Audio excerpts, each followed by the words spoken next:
चलिए और अब शुरू करते हैं सुपरफास्ट खबरों का सिलसिला। दौसा के नेशनल हाईवे 21 पर उस वक्त हड़कंप मच गया जब भरतपुर से जयपुर जा रहे एक ट्रक में अचानक आग लग गई। वहीं चालक और परिचालक ने ट्रक से कूदकर अपनी जान बचाई।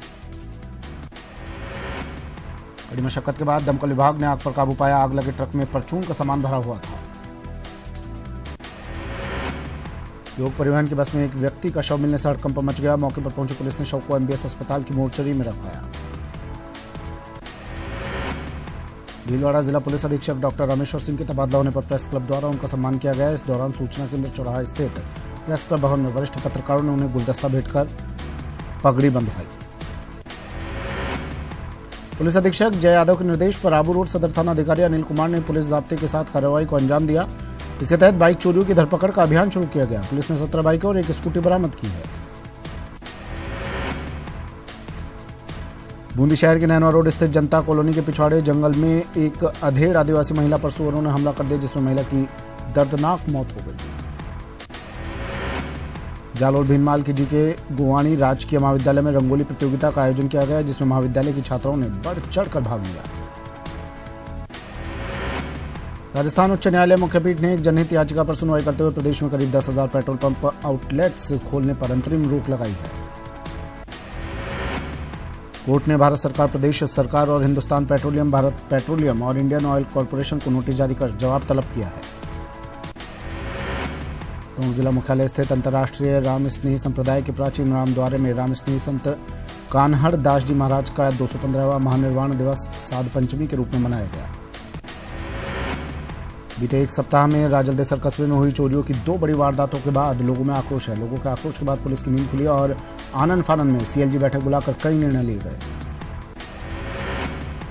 उत्तर पश्चिमी रेलवे के महाप्रबंधक टीपी सिंह ने अजमेर खंड का वार्षिक निरीक्षण किया। इस दौरान महाप्रबंधक ने इस खंड के अंतर्गत आने वाले विभिन्न स्टेशनों पर रेलवे कॉलोनी, रनिंग रूम समेत कई जगहों का जायजा लिया और जरूरी दिशा निर्देश दिए। अजमेर के किशनगढ़ में छक्का थाना से जुआ खेलते 9 लोगों को गिरफ्तार किया गया। साथ ही उनके कब्जे से करीब 41,000 रुपए भी जब्त किए गए।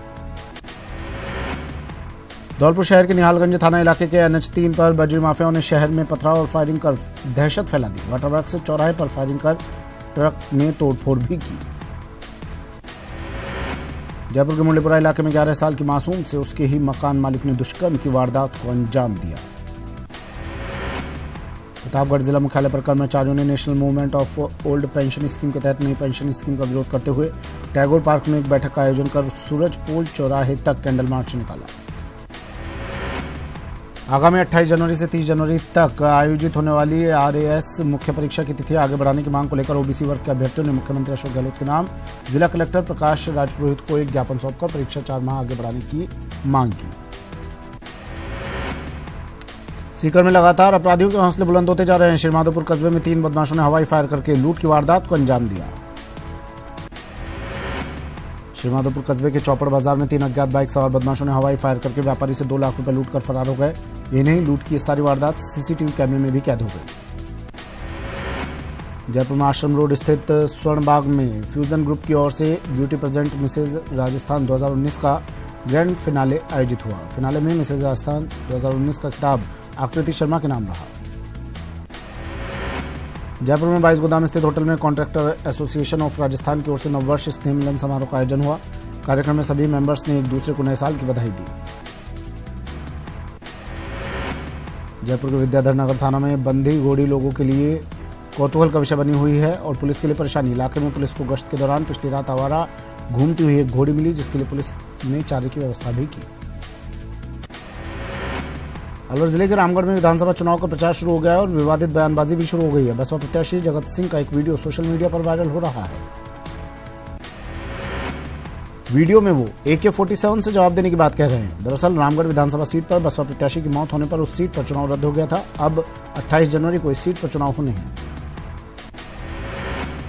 चिकित्सा राज्य मंत्री डॉक्टर सुभाष गर्ग ने भरतपुर संभाग के सबसे बड़े RBM जिला अस्पताल का औचक निरीक्षण किया। अचानक चिकित्सा मंत्री के अस्पताल पहुंचने पर चिकित्सा कर्मियों में हड़कंप मच गया। करौली में बर्ड पर्यटन को बढ़ावा देने और बच्चों में बर्ड वॉचिंग की भावना विकसित करने के उद्देश्य से वन विभाग द्वारा 1 दिवसीय बर्ड फेयर का आयोजन किया गया। झुंझुनू कलेक्टर रवि जैन इन दिनों अपने तीखे तेवरों में हैं। वो लगातार अधिकारियों की लापरवाही और भ्रष्टाचार के मामले में एक्शन पर एक्शन लेते दिख रहे हैं। अब एक ऐसा ही रवि जैन का एक और वीडियो वायरल हो रहा है। वीडियो में नवलगढ़ राजकीय अस्पताल की हालत देखकर एक्सीएन से सवाल जवाब करते दिखे और गुस्से में वो पीडब्ल्यूडी एक्सीएन पीसी सैनी को जमकर लताड़ते हुए दिख रहे हैं। उदयपुर रेंज के नए आईजी प्रफुल्ल कुमार ने अपना पदभार ग्रहण किया। उन्होंने आईजी विशाल बंसल की जगह ली। आईजी प्रफुल्ल कुमार को आईजी कार्यालय पहुंचने पर गार्ड ऑफ ऑनर दिया गया। पदभार ग्रहण करने के बाद विशाल बंसल को सभी पुलिसकर्मियों ने विदाई दी। इस दौरान आईजी प्रफुल्ल कुमार ने कहा कि पीड़ित पक्ष को जल्द न्याय दिलाने के लिए पुलिस और जनता में अच्छा रिश्ता कायम करेंगे। जयपुर के उद्योग भवन में मानवाधिकार आयोग ने लॉ कॉलेज के स्टूडेंट्स के लिए विशेष कार्यशाला का आयोजन किया, जिसमें मुख्य अतिथि मानवाधिकार आयोग के सदस्य जस्टिस महेश शर्मा रहे। इस दौरान शर्मा ने सभी छात्रों और फैकल्टी को मानवाधिकारों के बारे में जानकारी दी और कहा कि हर व्यक्ति को उनके मानवाधिकारों की जानकारी होनी चाहिए। अगर किसी का हनन हो रहा है तो उसके खिलाफ आवाज उठानी चाहिए। राजसमंद के सेठ रंगलाल कोठारी स्नातकोत्तर राजकीय महाविद्यालय में राष्ट्रीय स्वयंसेवक नीलेश पालीवाल ने नई पहल शुरू की। विद्यालय के छात्र छात्राओं और विद्यालय स्टाफ के जन्मदिन के मौके पर केक काटने और पार्टी करने के बजाय एक फलदार पौधा गमले सहित महाविद्यालय परिसर में लगाने का संकल्प लिया गया।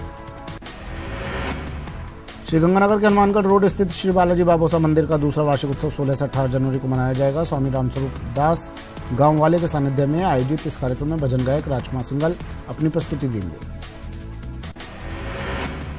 मानवाधिकार आयोग की ओर से जयपुर के उद्योग भवन मानवाधिकार पर विशेष कार्यशाला का आयोजन हुआ। कार्यक्रम में लॉ कॉलेज के स्टूडेंट्स शामिल हुए। कार्यशाला के मुख्य अतिथि मानवाधिकार आयोग के सदस्य जस्टिस महेश शर्मा रहे। कांग्रेस ने लोकसभा चुनाव के घोषणा पत्र को जनता की आवाज नाम दिया है। इस घोषणा पत्र में किन मुद्दों को शामिल किया जाना है, इसकी तलाश में आमजन से मुखातिब होने के लिए कांग्रेस के आला नेता अलग अलग राज्यों में जनता से मुलाकात कर फीडबैक लेने में जुटे हैं। इसी कड़ी में केंद्रीय मैनिफेस्टो कमेटी द्वारा राजस्थान की बैठक उदयपुर में आयोजित हुई। के राजू के नेतृत्व में फूड सिक्योरिटी, न्यूट्रिशन, सैनिटेशन और ओबीसी से जुड़े मामले की कमेटी ने उदयपुर में राज्य स्तरीय बैठक ली, जिसमें जनता से सुझाव मांगे गए। सामाजिक न्याय अधिकारिता और जिले के प्रभारी मंत्री मास्टर भवलाल मेघवाल उदयपुर प्रवास पर रहे। इस दौरान मंत्री मेघवाल ने सर्किट हाउस में जिले भर के अधिकारियों की औपचारिक बैठक की। जयपुर के महेशनगर और सोडाला थाना इलाके में चोरों ने आधा दर्जन से ज्यादा दुकानों के ताले तोड़े। चोर दुकानों से नकदी और अन्य सामान ले गए। पुलिस सीसीटीवी फुटेज के आधार पर जांच कर रही है। दिल्ली में बीजेपी के 2 दिवसीय राष्ट्रीय अधिवेशन का आज आखिरी दिन है। बीजेपी के इस अधिवेशन के समापन भाषण में प्रधानमंत्री नरेंद्र मोदी कार्यकर्ताओं को जीत का मंत्र देंगे।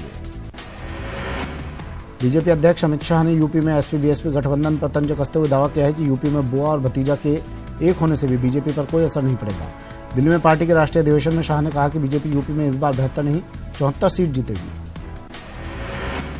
बीजेपी अध्यक्ष अमित शाह ने सपा बसपा के गठबंधन पर हमला बोला है। दिल्ली के राष्ट्रीय अधिवेशन में अमित शाह ने विरोधियों के गठबंधन को ढकोसला बताया और कहा कि इस बार पार्टी यूपी में 72 नहीं 74 सीटें जीतेगी।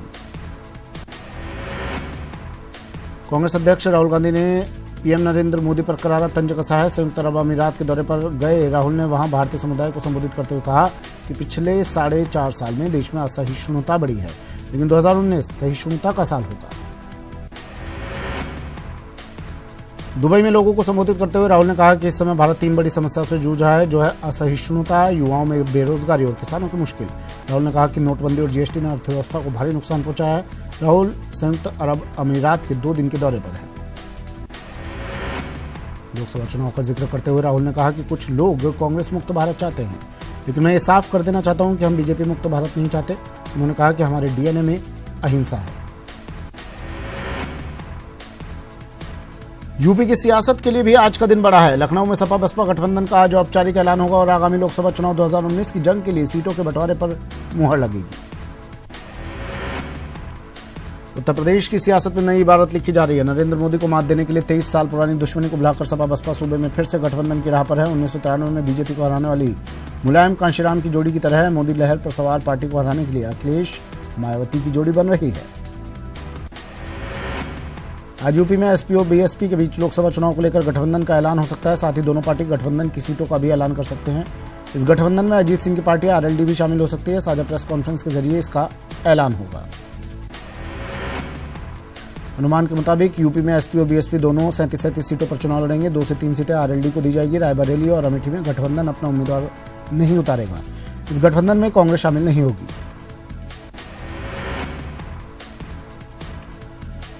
इससे पहले 2018 में एसपी बीएसपी ने गोरखपुर और फूलपुर का लोकसभा उपचुनाव साथ लड़ा था, जिसमें बीजेपी को करारी मात मिली थी। वहीं कैराना सीट के उपचुनाव में भी बीजेपी को हार का सामना करना पड़ा था। सपा बसपा के गठबंधन के बाद राजनीतिक पंडित मानकर चल रहे हैं कि बीजेपी के लिए सूबे की राह आसान नहीं होगी। इसके लिए वो 1993 में सपा बसपा गठबंधन का उदाहरण दे रहे हैं, लेकिन मौजूदा सियासी माहौल 25 साल पहले जैसा नहीं है। आरजेडी के राजभवन मार्च में महागठबंधन की तरफ से कोई बड़ा नेता शामिल नहीं हुआ, जिसके बाद विरोधी उन पर सवाल उठाने लगे हैं। कांग्रेस ने आरजेडी के राजभवन मार्च का बचाव करते हुए कहा कि कोई जरूरी नहीं कि सभी मार्च में बड़े नेता शामिल हो, और ये मार्च सफल रहा। कटिहार में महिला कांग्रेस की प्रदेश कार्यकारी अध्यक्ष संयुक्ता सिंह ने 14 जनवरी से शुरू होने वाली कांग्रेस की महिला अधिकार यात्रा के बारे में विस्तृत जानकारी दी। उन्होंने बताया कि प्रथम चरण में यात्रा 14 जनवरी से किशनगंज से शुरू होगी। आरएलएसपी अध्यक्ष उपेंद्र कुशवाहा ने सीएम नीतीश कुमार पर निशाना साधा। कुशवाहा ने कहा है कि अगर सीएम अपने बयान पर माफी नहीं मांगेंगे तो जनता उन्हें कभी माफ नहीं करेगी। बिहार के सीएम नीतीश कुमार ने धर्म के नाम पर नफरत फैलाने वालों पर निशाना साधा है। नीतीश कुमार ने कहा कि आप चाहे किसी भी धर्म के मानने वाले हों, पर दूसरे धर्म के अनुयायी का सम्मान जरूर करें, क्योंकि धर्म का असली मकसद तनाव को बढ़ाने के बजाय आपसी सौहार्द के वातावरण को मजबूत करना है। एलजेपी अध्यक्ष और केंद्रीय मंत्री रामविलास पासवान ने पटना में प्रेस कॉन्फ्रेंस कर न सिर्फ आरजेडी पर हमला बोला, बल्कि इशारों ही इशारों में राबड़ी देवी को मुख्यमंत्री बनाने पर भी लालू प्रसाद पर तंज कस दिया। रामविलास पासवान सवर्ण आरक्षण को लेकर आरजेडी और अन्य दलों के विरोध पर जवाब दिया। उन्होंने सपा बसपा गठबंधन पर कहा कि दोनों के एक साथ आने से कोई फर्क नहीं पड़ेगा। पासवान ने अल्पसंख्यकों के बारे में कहा कि माइनॉरिटी की पहली पसंद अभी भी कांग्रेस ही है। बिहार विधानसभा निवेदन समिति के संयोजक मुंद्रिका प्रसाद रॉय भागलपुर पहुंचे, जहां उन्होंने जिले के सभी विभाग के अधिकारियों के साथ बैठक की और विधानसभा की ओर से पारित कार्य और योजनाओं को लेकर जानकारी दी। रक्सौल में फिल्म एक्सीडेंटल प्राइम मिनिस्टर के विरोध में कांग्रेस कार्यकर्ताओं ने प्रदर्शन किया और सरकार विरोधी नारे लगाए। कांग्रेस ने बीजेपी पर फिल्म निर्माण को लेकर आरोप लगाया। सवर्णों को 10% आरक्षण के लिए संविधान संशोधन बिल के विरोध में भीम आर्मी और छात्र राजद ने जहानाबाद में आक्रोश मार्च निकाला। साथ ही केंद्र सरकार के खिलाफ जमकर नारेबाजी की। जमुई जिला राष्ट्रीय जनता दल के कार्यकर्ताओं ने देश में जाति की संख्या के आधार पर आरक्षण की मांग करते हुए गरीब सवर्णों को आरक्षण देने का विरोध करते हुए प्रदर्शन किया। आरजेडी कार्यकर्ताओं ने शहर के कचहरी चौक पर प्रदर्शन किया। रक्सौल में सामाजिक संस्थाओं ने शहर में प्लास्टिक के उपयोग का विरोध किया। संस्थाओं ने लोगों को इससे होने वाले बुरे प्रभाव की जानकारी देते हुए रैली निकाली। राजस्थान राज्य विधिक सेवा प्राधिकरण की ओर से प्रदेश भर में राष्ट्रीय लोक अदालतों का आयोजन किया जाएगा। इन राष्ट्रीय लोक अदालतों में राजीनामे के माध्यम से प्री लिटिगेशन और लंबित प्रकरणों का निस्तारण किया जाएगा। कोटा के महावीर नगर थाना पुलिस ने बड़ी कार्रवाई करते हुए वाहन चोर गिरोह का पर्दाफाश किया है। पुलिस ने इस मामले में 4 बदमाशों को गिरफ्तार कर उनके कब्जे से चोरी की 8 बाइक भी जब्त की है। बीकानेर में नर्सेज भर्ती 2018 को पूरा करने की मांग को लेकर यूटीबी संविदा नर्सेज ने जिला कलेक्ट्रेट पर प्रदर्शन किया और उप मुख्यमंत्री ने नाम जिला कलेक्टर को ज्ञापन सौंपा। अजमेर के सम्राट पृथ्वीराज चौहान राजकीय महाविद्यालय में स्वामी विवेकानंद की जयंती पर एबीवीपी इकाई की ओर से मेरा वोट मेरा अभिमान नाम से एक पोस्टर का विमोचन किया गया। बीकानेर के खाजवाला में सिंचाई पानी की मांग को लेकर किसानों ने आक्रोशित रैली निकालकर उपखंड कार्यालय पर प्रदर्शन किया। अजमेर में चोरों ने झूलेलाल मंदिर को अपना निशाना बनाते हुए दानपेटी सहित एक मूर्ति चुराकर फरार हो गए। भरतपुर के रिको एरिया में ट्रेन की चपेट में आने से एक युवक की मौत हो गई। पुलिस ने शव का पोस्टमार्टम करवाकर शव परिजनों को सौंप दिया है। भरतपुर में महिला एवं अधिकारिता विभाग की ओर से अमृता हाट मेले का आयोजन किया गया। अमृता हाट मेले का शुभारंभ तकनीकी शिक्षा मंत्री डॉक्टर सुभाष गर्ग ने किया। बांदा के छिपाबड़ौद थाना क्षेत्र के खेड़ला जागीर गांव के पास एक कुएं में 20 वर्षीय युवक का शव मिलने से सनसनी फैल गई। धौलपुर के रामरतन गांव में अज्ञात बदमाशों ने खेतों पर फसल की रखवाली कर रहे किसान को गोली मारकर फरार हो गए। कोटा में पंचायत समिति लाटपुरा की सामान्य बैठक हुई। प्रधान राजेंद्र मेघवाल की अध्यक्षता में हुई बैठक में पंचायत समिति सदस्यों ने अपने अपने निर्वाचन क्षेत्रों से जुड़ी ग्रामीण समस्याओं को रखा। नागौर में 15 जनवरी को थल सेना दिवस के मौके पर राजकीय स्टेडियम में बीकानेर छावनी की तरफ से शस्त्रों की प्रदर्शनी लगाई जाएगी। बीकानेर के पशु चिकित्सालय में 7 जनवरी को रात्रिकालीन पारी में शराबी डॉक्टर की ओर से पशुधन सहायक के साथ हुई मारपीट के मामले ने अब तूल पकड़ लिया है। पीड़ित ने पुलिस में परिवार देने के बाद आज न्यूज 18 से न्याय की गुहार लगाई। चूरू में स्वाइन फ्लू का प्रकोप दिनों दिन बढ़ता जा रहा है। जिले में अब तक 18 स्वाइन फ्लू पॉजिटिव मिल चुके हैं, जबकि 3 लोगों की स्वाइन फ्लू से मौत भी हो चुकी है। बांसवाड़ा के पुलिस अधीक्षक तेजस्विनी गौतम ने कार्यभार संभालने के बाद क्राइम मीटिंग की और मीडिया से भी प्रेस वार्ता की। करौली में बार एसोसिएशन जिला अध्यक्ष पद पर एडवोकेट पीयूष शर्मा निर्वाचित हुए। पीयूष शर्मा ने अपने निकटतम प्रतिद्वंदी एडवोकेट इमामुद्दीन को 7 मतों से पराजित किया। कोटा में पल्लेदार मजदूरों की हड़ताल समाप्त होने के बाद भामाशाह मंडी में जींस खरीद फरोख्त का कारोबार हुआ। 4 दिन चली हड़ताल टूटने के बाद किसान मंडी में माल लेकर पहुंचे। महिला एवं बाल विकास मंत्री ममता भूपेश दौसा के सिकराय पहुंची, जहां उन्होंने पंचायत समिति सभागार में आयोजित साधारण सभा की बैठक में हिस्सा लिया। बूंदी शहर के नैना रोड गेट पर हुई चाकूबाजी की घटना के दौरान एक युवक की हुई मौत मामले में पुलिस ने 2 नामजद आरोपियों की तलाश शुरू कर दी है। अलवर के किशनगढ़ बास थाना क्षेत्र में नशे की हालत में गाड़ी चलाना 4 युवकों को महंगा पड़ गया। युवक की कार एक सफारी से टकरा गई। हादसे में गाड़ी में सवार 4 युवक गंभीर रूप से घायल हो गए। भरतपुर की जिला कलेक्टर आरुषि मलिक ने सेवर पंचायत समिति में अधिकारियों की बैठक ली और गांव बिलोटी में चौपाल लगाकर ग्रामीणों की समस्याओं को सुना। अजमेर जिला बॉडी बिल्डिंग एसोसिएशन की ओर से 13 जनवरी को राज्य स्तरीय बॉडी बिल्डिंग प्रतियोगिता का आयोजन किया जा रहा है, जिसमें प्रदेश के करीब 250 प्रतियोगी भाग लेंगे। टोंक जिले में मूंग और उड़द उत्पादक क्षेत्र के रूप में पहचाने जाने वाले मालपुरा उपखंड क्षेत्र की मालपुरा कृषि मंडी में किसानों के भारी विरोध के बीच चल रही समर्थन मूल्य पर खरीद बंद कर दी गई। राज्य के शिक्षा मंत्री गोविंद सिंह डोटासरा ने पुष्कर में भी महाराणा प्रताप को महान नहीं माना। हालांकि वे अपने शब्दों से महाराणा प्रताप को यशस्वी शासक बताते रहे। राजसमंद स्थित महाराणा भूपाल कन्या महाविद्यालय का 2 दिवसीय वार्षिकोत्सव मूमल 2019 का आगाज हुआ। इस मौके पर महाविद्यालय की छात्राओं द्वारा आकर्षक लोक नृत्यों की प्रस्तुतियां दी गई। राजसमंद जिला मुख्यालय के पीपली आचार्यान गांव में एक पत्थरों से भरे ट्रैक्टर ने बाइक को टक्कर मार दी। हादसे में बाइक सवार महिला की मौके पर ही मौत हो गई। भीलवाड़ा में राजस्थान मध्य प्रांत की ओर से शुरू होने वाली 18वीं अखिल भारतीय भारत को जानो प्रतियोगिता का समापन समारोह भीलवाड़ा में आयोजित होगा, जिसमें पंजाब के राज्यपाल वीपी सिंह बदनौर बच्चों को पुरस्कृत करेंगे। भीलवाड़ा में साहिब गुरु गोविंद सिंह जी महाराज के पावन प्रकाश पर्व की खुशी में विशेष धार्मिक आयोजन हुए। सिंधुनगर स्थित गुरुद्वारा में विशाल नगर कीर्तन के बाद शोभा यात्रा निकाली गई। झुंझुनू के नवलगढ़ कस्बे के स्वतंत्रता सेनानी सांवलराम भारती का 95 वर्ष की आयु में निधन हो गया। आर्य समाज के अनुयायी होने की वजह से सांवलराम भारती का आर्य समाज रीति रिवाज से अंतिम संस्कार किया गया। जालौर में बढ़ रहे स्वाइन फ्लू के प्रकोप को लेकर आदर्श प्राथमिक स्वास्थ्य केंद्र धानसा में स्वाइन फ्लू और मौसमी बीमारियों से बचाव के लिए गांव के समस्त विद्यालयों के छात्र छात्राओं और ग्रामीणों में से 2240 लोगों को काढ़ा पिलाया गया। चूरू के सरदार शहर में 14 से 24 जनवरी तक होने वाली सेना भर्ती के लिए प्रशासन ने पूरी तैयारी कर ली है। जिला कलेक्टर और एसपी भर्ती मैदान का जायजा लिया। श्रीगंगानगर पुरानी आबादी में एक युवक की हत्या के आरोपियों की गिरफ्तारी की मांग को लेकर वाल्मीकि समाज के लोगों ने प्रदर्शन किया। बीकानेर नगर निगम में सफाई कर्मचारियों ने अपनी 6 सूत्री मांगों को लेकर अनिश्चितकालीन धरने की शुरुआत की। बाद में निगम आयुक्त की समझाइश के बाद कर्मचारियों ने अपना धरना स्थगित कर दिया। चूरू के रतननगर में एक महिला ने जहर खाकर खुदकुशी की कोशिश की। महिला का राजकीय अस्पताल में इलाज जारी है। बाड़मेर में चारे पानी के अभाव में पशु दम तोड़ रहे पशुओं के लिए राहत पशु शिविर खोलने की मांग की। इस दौरान सामाजिक संगठनों ने सीएम के नाम जिला कलेक्टर को ज्ञापन सौंपा। अजमेर में संयुक्त संघर्ष समिति ने नर्स सेकंड ग्रेड भर्ती को पूरा करने और संविदा कर्मचारियों को नियमित करने की मांग को लेकर रैली निकाली। इस दौरान मुख्यमंत्री और चिकित्सा मंत्री के नाम जिला कलेक्टर को ज्ञापन सौंपा गया। पूर्व मुख्यमंत्री वसुंधरा राजे को बीजेपी का राष्ट्रीय उपाध्यक्ष नियुक्त करने पर कार्यकर्ताओं में उत्साह है। इस दौरान उनके निर्वाचन क्षेत्र झालावाड़ में कार्यकर्ताओं ने एक दूसरे को मिठाई खिलाकर बधाई दी।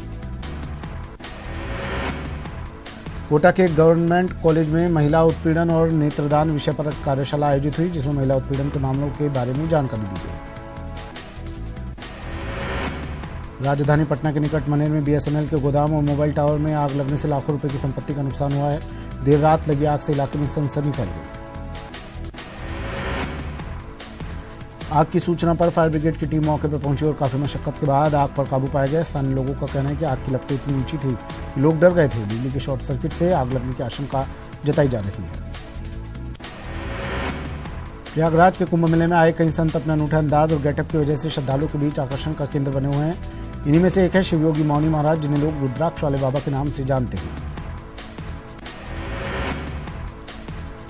प्रयागराज में कुंभ मेले की लगभग सभी तैयारियां पूरी कर ली गई हैं। सभी तैयारियों को अब पुख्ता करने की कोशिश जारी है ताकि लोगों को कम से कम समय में राहत पहुंचाई जा सके। इस बार कुंभ मेले में श्रद्धालुओं और पर्यटकों के लिए यूपी सरकार ने दिल्ली की एक कंपनी के साथ मिलकर लग्जरी टेंट सिटी इंद्रप्रस्थम बसाया है। इसमें सबसे महंगा टेंट 35,000 का है। इनमें कम जगह में ज्यादा से ज्यादा सुविधाएं दी गई हैं। ये 900 स्क्वायर फीट तक फैला है। कुंभ मेले में लगा सिटी इंद्रप्रस्थम सबसे प्रीमियम टेंट है, जो श्रद्धालुओं को सारी सुख सुविधाओं से लैस 5 सितारा वाली फीलिंग देगा। इसमें श्रद्धालु 5 जनवरी से लेकर 5 मार्च 2019 तक ठहर सकते हैं। राम मंदिर निर्माण के लिए आमरण अनशन करने वाले संत परमहंस दास ने अब नया गुफा छोड़ा है। अब से कुंभ के लिए बैलगाड़ी से रवाना हुए हैं। कुंभ में परमहंस दास 14 जनवरी से 20 फरवरी तक गंगा जल पीकर राम मंदिर निर्माण के लिए तपस्या करेंगे। चलिए, बुलेटिन में फिलहाल इतना ही। दीजिए इजाजत। नमस्कार।